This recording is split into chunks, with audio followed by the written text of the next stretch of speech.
오늘이 고난주간 목요일입니다. 오늘 예수님에게 몇 가지 중요한 일들이 예수님의 고난의 사역 가운데 이루어지게 되는데, 여러분 첫 번째로 기억나는 오늘 목요일날 예수님이 뭘 하셨을까요? 제자들과 함께 마지막 최후에 뭘 하죠? 만찬을 합니다. 그 최후의 만찬에서 나온 것이 바로 성만찬이 거기에서 제정이 되죠. 그래서 최후의 만찬에서 성만찬 가운데 예수님이 하신 가장 중요한 포인트의 말씀은 이것은 내 몸이다, 이것은 내 피다 라고 하는 성만찬을 거기서 우리에게 가르쳐 주십니다. 그래서 이제 그 다음에 뭘 하시느냐면 겟세마네 동산에 올라가서 땀이 뭐가 되도록, 피가 되도록 하나님 앞에 기도합니다. 근데 그 기도의 현장에 예수님만 계시는 것이 아니라 세 사람이 함께 갑니다. 그 유명한 배씨가 함께 올라가고, 두 번째 요한, 그 다음에 누구? 야고보, 세 명이 함께 올라갑니다. 올라가서 거기서 이제 기도할 때 겟세마네라고 하는 단어의 뜻이 기름을 쥐어 짜다, 그 뜻입니다. 지금도 여러분 겟세마네 동산에 가서 보시면 거기에 올리브 나무가 그렇게 많습니다. 예수님이 기도하셨던 그 현장에 세계 만국 기념 교회당이 세워졌는데, 교회 이름이 왜 이렇게 되었느냐면 전 세계 거의 한 30개 나라에서 헌금을 해서 예수님이 기도하셨던 그 바위, 바로 거기를 중심으로 교회를 지었어요. 그래서 교회 이름을 세계 만국 기념 교회라, 그 이름이 그렇게 붙은 겁니다. 거기 가서 보시면 이제 올리브 나무가 있는데 그 나무 가운데 수령이 1000년 된 나무가 있습니다. 대개 이제 올리브 나무가 수령이 한 1000년 정도 되거든요. 근데 이 나무가 원래 1000년 정도 자라다가 그 나무가 죽었어요. 죽었는데 거기서 새끼가 나와가지고 그 새끼가 1000년이 된 거예요. 그러니까 이게 뿌리로 말하면은 수령이 몇 년이냐면 2000년 된 거예요. 적어도 너는 예수 그리스도의 기도를 들었을 것이다. 바로 그 지척간에 있거든요. 바로 그 겟세마네 동산에서 예수님이 올라가시면서 그 이야기했어요. 내 마음이 고민하여 죽게 되었으니 너희는 나와 함께 깨어 기도하자. 그리고 같이 올라간 거예요. 구경 삼아 올라오라고 하는 것도 아니고요, 내가 기도하는 거 옆에서 지켜봐, 그러기 위해서 올라온 것도 아니고 함께 기도하자고. 저와 여러분은 함께 기도하는 기도의 동지들이 되시기를 바랍니다. 나라를 위해서 함께 기도하고, 이 교회를 위해서 함께 기도하시고, 가정을 위해서 함께 기도하시고, 세계를 위해서 함께 기도하시고, 같이 기도하자고 그들을 같이 부른 거예요. 그래서 예수님이 땀방울에 핏방울이 되도록 뭐해요? 기도에다가 모든 걸 쏟은 거예요. 사람이 쥐어짜면 몸에서 피가 나옵니다. 이제 그런 모습으로 기도에 집중하면서 예수님이 하셨던 기도가 있죠. 아버지여, 할 수만 있거든 이 잔을 내게서 지나가게 하옵소서.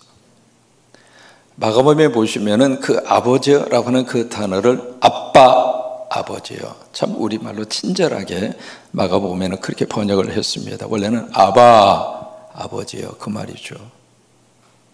할 수만 있거든 이 잔이 내게서 지나가게 하옵소서. 근데 그 기도의 마지막 결론은 내 뜻대로 마옵시고 아버지의 뜻대로 하옵소서. 여러분, 내 뜻을 계속 고집을 하면 그 마지막 결과를 우리 스스로가 장담할 수 없습니다. 사실은 내 뜻이 이렇게 이루어졌으면 좋겠다, 그 소원은 가질 수 있습니다만은 내 뜻이 곧 하나님의 뜻이라고 말은 못합니다. 그래서 기도하는 가운데 사실 우리 기도 제목 그대로 응답이 됐으면 곤란한 사람 참 많습니다. 여러분 안 그래요? 지금 함께 살고 있는 분이 여러분 기도의 응답입니까? 그러니까 내 뜻대로 마옵시고 아버지의 뜻대로 하옵소서. 기도 가운데 늘 우리들이 중심을 붙들고 기도해야 할 내용이 그거예요. 하나님, 나는 이렇게 되기를 원하지만 그러나 하나님의 뜻이 이루어지기를 원합니다. 그게 기도의 마지막 결론이어야 합니다. 이게 와서 보니까 지금 자고 있어요. 자고 있으니까 예수님이 그때 하셨던 말씀이 있어요. 바로 뭐예요? 마음은 원활하되, 여러분 유명한 말씀 하시잖아요. 마음은 원활하되 육신이 약하다. 여러분, 그 말씀을 우리가 할 말이 아닙니다. 그 성경 구절만 딱 따가지고 와서 뭘 좀 하세요 그러면 마음은 오늘도 육신이 약해요. 우리가 할 수 있는 말이 아니라 그 말은 예수님이 우리에게 해주시는 말씀이지, 우리가 뭘 안 하고 핑계대고 막 게으름 피우고 그러면서 마음은 오늘도 육신이 약해. 예수님 뭐라고 그랬어요? 야, 그 내 말이요, 네 말이 아니라. 그 시제 겟세마네 동산에서 이루어진 오늘 목요일의 사건입니다. 또 하나, 마태나 마가나 누가복음에는 기록이 되어져 있지 않습니다만은 요한복음에 독특하게 나타난 하나의 사건이 오늘 일어납니다. 그 유명한 발을 씻겨주는 사건. 그래서 뭐라고 그러죠? 세조. 그게 요한복음에만 등장을 합니다. 그런데 세족의 시작을 요한복음 14장 13장 1절에서 어떻게 시작하느냐면, 떠나갈 때가 온 것을 아시고 제자들을 사랑하되, 그 다음에 중요합니다. 끝까지 사랑하시느니라. 그게 이제 세족의 출발입니다. 그래서 최후의 만찬의 자리가 이루어지는 그 중간 식사, 그 마무리 지점에 예수님이 일어나시죠. 굉장히 생동감 있게 요한은 그 부분을 기록을 합니다. 예수님이 일어나셔서 수건을 허리에 동이시고, 그리고 제자들의 발을 한 사람 한 사람 그렇게 씻겨갑니다. 씻겨가는데 그 가운데 지금 최후의 만찬의 자리에 질문해 볼까요? 가룟 유다가 참석했을까요? 안 했을까요? 그 자리에 있었어요. 왜? 나중에 갔으니까. 그러면 예수님이 제자들의 발을 쭉 이렇게 씻겨오는 가운데 지금 가룟 유다의 발도 씻겼을까요? 아니면 넌 저리 가, 너 저리 가. 왜냐하면 예수님이 아셨거든요. 이미 사탄이 가룟 유다 속에 들어가서 예수를 팔려고 하는 생각을 가지고 있다고 하는 것을 예수님이 아셨잖아요. 그래서 이제 떡을 떼어주면서 나와 함께 이 그릇에 손을 넣는 자가 바로 그 자다라고 가르쳐 줬잖아요. 그러면 그 속에서 예수님이 가룟 유다의 발을 씻었을까 안 씻었을까? 그죠? 넌 저리 가, 넌 저리 가. 너 나 배신할 놈이잖아, 저리 가. 꼴도 보기 싫어. 그렇게 한 것이 아니라 가룟 유다의 발도 씻겼다고 하는 거예요. 참 목회하면서 그 부분이 가슴속에 늘 품고 사는 내용 가운데 하나입니다. 목회하다가 보면 참 가슴으로 품기 힘든 사람이 있을까요? 없을까요? 아니요. 제가 대답을 해야지. 여러분이 대답하는 게 아니라. 이민교회 현장에도 한국에 와서 봐도 어느 때는 그래요. 왜 그럴까?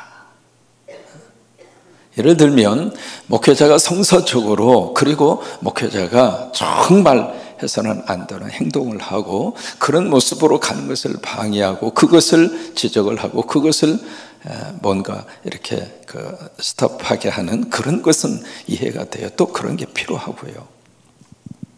그렇지 않는데 그때마다 저는 이 본문의 말씀을 묵상을 하는 거예요. 뭐냐면 예수님이 가룟 유다의 발을 붙잡고 가룟 유다의 발을 다른 제자들하고 똑같이 씻어주더라 이 말이에요. 오늘 우리에게 그런 은혜가 폭포수처럼 내 안에 밀려와서 품어주고 그의 발을 닦아줄 수 있는 그런 사랑이 우리 속에서 넘치게 되기를 축복합니다. 근데 이제 베드로의 순서가 왔습니다. 그러니까 베드로가 한마디 하죠. 주여, 내 발을 씻을 수 없습니다. 그러니까 예수님이 그래? 내가 네 발 씻지 않으면 너와 나는 상관이 없어. 뭐냐면 너와 나는 no part with me. 나와는 아무 파트너십이 없어. 너와 나는 아무 관계가 없어. 다시 말해 너는 내 제자의 그룹에서 속할 수가 없어. 그 이야기예요. 그러니까 베드로가 깜짝 놀라서 아이고 그러면 주님 발뿐만이 아니라 내 몸 전체를 다 목욕시켜 주세요. 베드로는요 굉장히 깐족되는데 선수입니다. 뭘 모르면 가만히 있으면 중간이라도 가요. 근데 베드로는 낄 때 안 낄 때 할 말 안 한 말 전부 다 쏟아부어요. 그것이 이제 세족이라고 하는 그 예식이 바로 요한복음 속에 기록이 되어져 있습니다. 그러면서 이 세족식의 마지막 결론은 내가 주와 선생이 되어 너희의 발을 씻겼으니, 그 다음에 중요합니다. 너희도 서로 발을 씻기는 것이 옳으니라. 오늘 이 목요일에 우리 안에 그런 그 예수님의 모습을 닮아가고 예수님의 모습을 가슴속에 기억하고 내 사랑하는 주변에 있는 사람, 여러분 가까운 사람이 내 사랑을 받기도 하지만 가까운 사람이 내 미움의 대상이에요. 멀리 있는 사람은 우리 미움의 대상이 안 됩니다. 아프리카 사람이 여러분 미워야 할 이유가 뭐가 있어요? 늘 만나는 사람, 가까이 사는 사람. 그래서 사실은 가족의 구성 속에서 은혜를 거기다가 쏟아붓기도 쉽지가 않는 곳이 가정이고, 사실 사랑이라는 말을 가장 많이 하면서도 사랑의 대상으로 우리 가족이 내 가슴으로 와닿는 것도 쉽지가 않는 거예요. 오늘 이 목요일에 예수님이 세족의 원리를 마음에 꼭 기억하고 하나님의 은혜 가운데 우리 가정이 사랑의 현장이 되기를 바라고, 세족의 놀라운 은혜와 축복이 그대로 임하게 되기를 주의 이름으로 축원합니다. 어제 이제 산 위에서 놀라운 역사가 일어났잖아요. 그리고 나서 37절 말씀에 이틀이 돼서 이제 산에서 내려옵니다. 산에서 내려와서 보니까 큰 무리가 예수님의 일행을 기다리고 있습니다. 근데 그 중에 38절에 그 중에 한 사람이 뭘 하냐면 소리를 지릅니다. 이게요, 소리를 질렀다고 하는 것이 희망의 시작입니다. 이렇게 아버지 집에 와서요, 소리만 지를 수 있으면 아버지가 그를 다시 세우십니다. 사람이 어느 때 자살이라고 하는 것을 생각할까? 더 이상 희망이 없을 때. 우울증에 우리가 걸려서 이게 최후의 삶의 벼랑 끝으로 몰리는 심정으로 그렇게 환경과 의식과 모든 것들이 판단이 들었으면 그 순간 그것을 생각해요. 근데 소리를 지를 수 있는 대상이 있잖아요. 교회에 와서 하나님 앞에, 하나님, 난 지금 힘들어요. 여러분, 그런 사람은 희망이 있어요. 그런 사람은 하나님이 그 음성을 들으세요. 여러분들의 눈물을 보시고 여러분들의 기도를 하나님이 보시고 들으셔요. 그러니까 이 아버지가 무리 가운데 섞여서 왔다가 예수님이 산에서 내려오시는 모습을 보고 소리를 지르는 거예요. 뭐라고 소리를 지르는가? 선생님, 여기서부터 조금 뭔가 약간 좀 고개를 갸우뚱거리게 합니다. 여러분, 예수님이 선생님이세요? 아니면 주님이세요? 호칭이 좀 묘하잖아요. 그러니까 선생님 그렇게 부르면서 하는 말이 청컨대라고 하는 말은 I beg you라고 그래서 사정하고 막 비는 걸 말하는 거예요. 내 아들을 돌보아 주옵소서. 이는 내 외아들이니이다. 절박한 환경을 아들 그리고 외아들 이 단어 속에다 담고 있습니다. 근데 그 아들이 지금 어떤 상태 속에 지금 처해 있는가? 39절이죠. 귀신이 그를 잡았다는 이야기는 귀신이 그를 지금 점령하고 있는 거예요. 귀신이 그를 조종하고 있는 거예요. 여러분, 사람은요, 어떤 영이 들어오냐에 따라서 인생이 달라지는 거예요. 성령님이 들어오시면 성령님이 우리 삶을 살림의 역사로 끌고 가세요. 성령님이 우리 안에 계시면 성령님은 우리 가정을 행복하게 만들어 주세요. 근데 악한 영이 들어오고 귀신이 들어오고 마귀와 사탄이 들어오면 인생이 어떤 모습으로 바뀌어지는가? 오늘 본문이 그것을 잘 보여주고 있는 거예요. 그래서 우리는 기도합니다. 주님, 우리 자녀들 속에 하나님의 영이 임하게 하옵소서.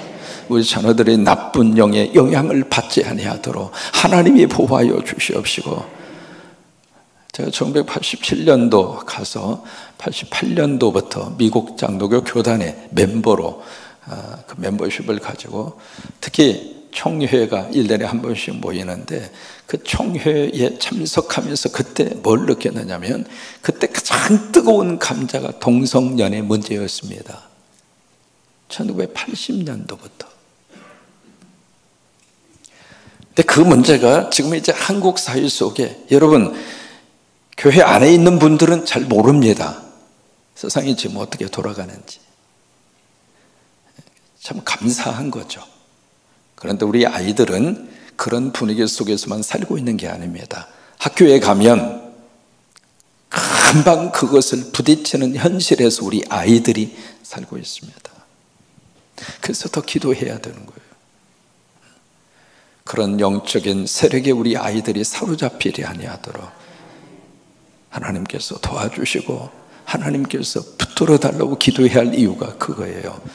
귀신이 그 아이를 사로잡아서 갑자기 부르짖게 하고 경련을 일으키게 하고 거품을 흘리게 하고 몹시 상하게 하고요. 이 상한다는 이야기는 destroyed, 완전히 망가뜨린다 그 말이거든요. 완전히 집 붕괴고 집 밖고 나서야 겨우 떠나가나이다. 얼마나 이 상황이 심각한 상황인가라고 하는 것을 그 아버지가 표현을 하고 있습니다. 40절, 당신의 제자들에게 내쫓아 주기를 구하였으나 그들이 능히 못하더이다. 그 전에 제자들에게 두 가지를 예수님이 주셨잖아요. 능력을 줬고 권세를 줬어요. 제자들이 이 두 가지를 받았는데 지금 여기에서의 제자들은 능력도 없고 권세도 없는 거예요. 한심한 제자들의 모습을 이 아버지가 고발하고 있는 겁니다. 그러니까 41절 말씀에 예수님이 대답하십니다. 뭐라고 대답하시는가? 믿음이 없고 어떤 세대요? 패역하되. 우리 생각에는 믿음이 없고 패역한 너희들 해서 제자들을 그 자리에서 꾸짖는 게 맞잖아요. 근데 너희라고 말씀을 안 하시고 왜 세대라고 말씀을 하고 있을까? 왜냐하면 지금 여기 아버지도 다른 복음서를 보시면은 예수님에게 와서 뭐라고 이야기하느냐면 주님, 선생님, 내 상황이 이런데 할 수 있으면 좀 해주세요 그래요. 예수님 뭐라고 그래요? 그의 말을 고쳐줍니다. 할 수 있거든요. 무슨 말이냐. 여러분 믿음 생활 하시면서 우리 언어가 믿음의 언어로 바꿔져야 축복이에요. 할 수 있거든요. 뭐냐.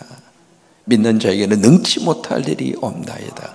그러니까 그때 가서의 아버지가 나의 믿음 없는 것을 용서하여 주시고 그렇게 고백을 해요. 그러니까 이 아버지도 절박한 문제를 가지고 오긴 했지만은 아버지도 믿음이 없어요. 그러면 제자들은 믿음이 있는가? 능력도 권세도 줬지만 능력과 권세가 무용지물이 되어져 버린, 이게 제자들도 믿음이 없어요.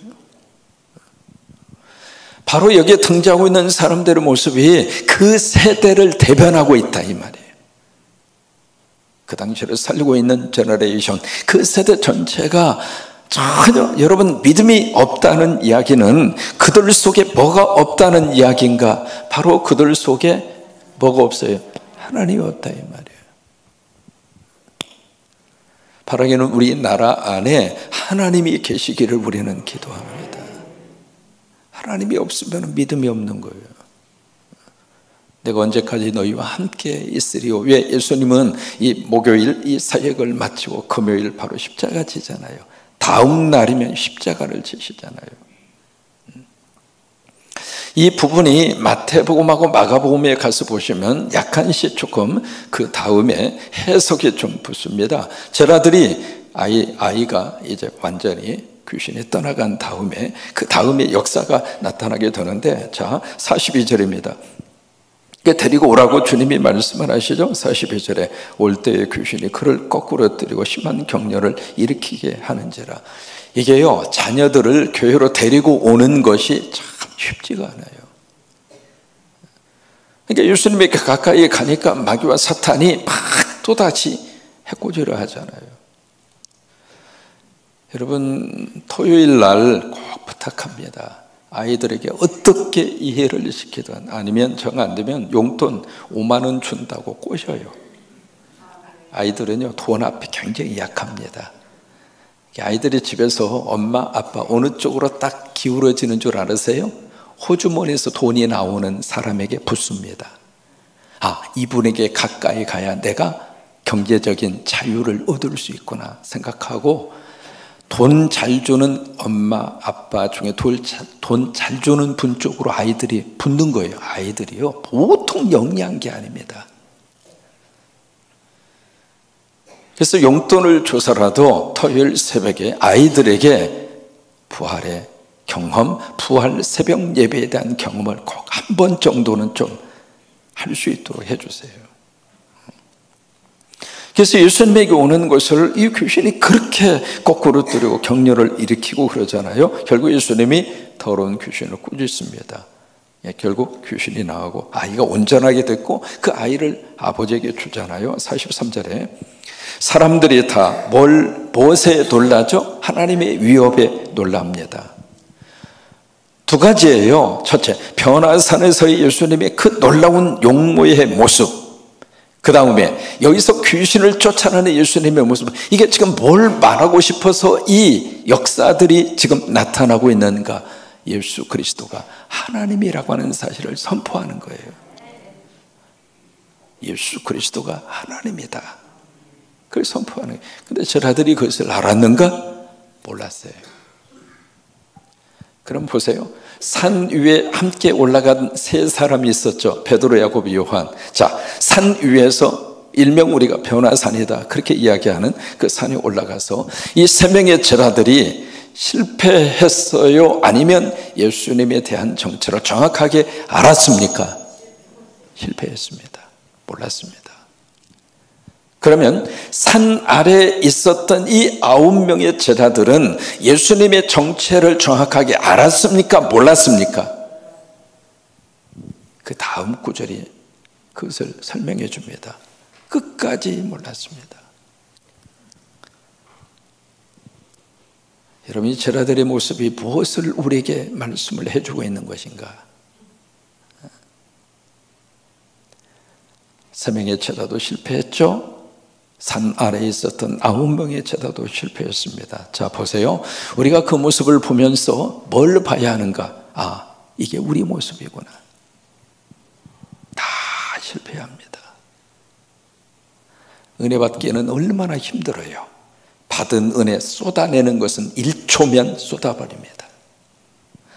40일 금식기도 하신 목사님 목숨 걸고 금식기도 합니다. 내려오면서 40일 금식기도 받았던 은혜 다 쏟아버립니다. 그래서 매 순간순간마다 성령이 우리 안에 계셔서 우리의 믿음을 지켜줘야 되고 우리 삶의 자리를 지켜줘야 되고 그래야 죄를 범하지 않습니다. 아니, 지은 죄를 회개할 수 있습니다. 선조로 생각하느냐? 넘어질까 조심하라. 평생 목회하고 딱 한 번의 유혹 앞에 넘어져서 목회가 엉망진창이 되어버린 목회자가 한두 사람이 아닙니다. 시카고에 빌 하이버스라고 하는 유명한 목사님이 계십니다.